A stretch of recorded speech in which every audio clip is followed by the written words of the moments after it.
来继续嘛是立法院的消息，这个立法院维权委员会针对着最近苦毒囡仔案件来讨论。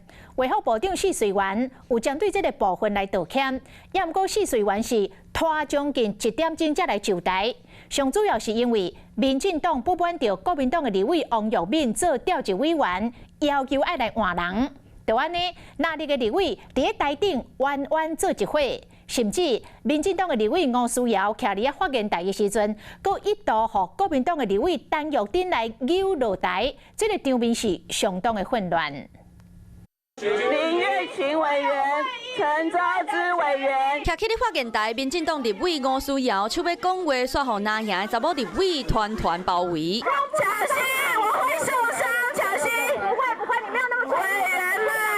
王宏维、李干秀，佮有齐卡心，大家人拢咧比大声。陈玉珍甚至佮直接动手，甲吴思瑶骂走。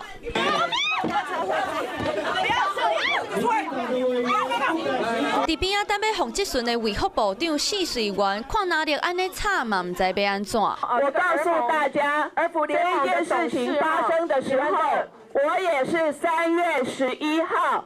从媒体才告知，儿盟的执行长没有告诉董事。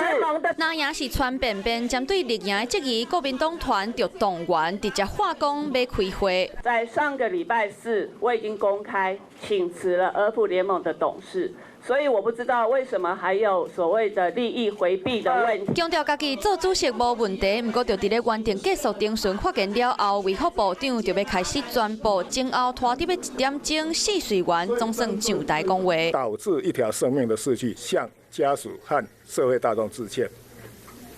一上台就针对苦毒囡仔的事件态度放真软，毕竟代志发生到呾，卫福部伫咧即届宣布9页报告当中讲到苦毒囡仔的代志，敢若2页，互人讲是推卸责任。另外，台北伫咧15号通报2件离校保护案，卫福部的保护司却直接定调做疑似重大的苦毒囡仔。卫福这边是经由机关署先去了解这2个案子，再是否有这一个所谓的传染性的疾病，等待一些检验的结果出来。 立院的维权委员会，大家人起卡动手，拢是为着社会安全网。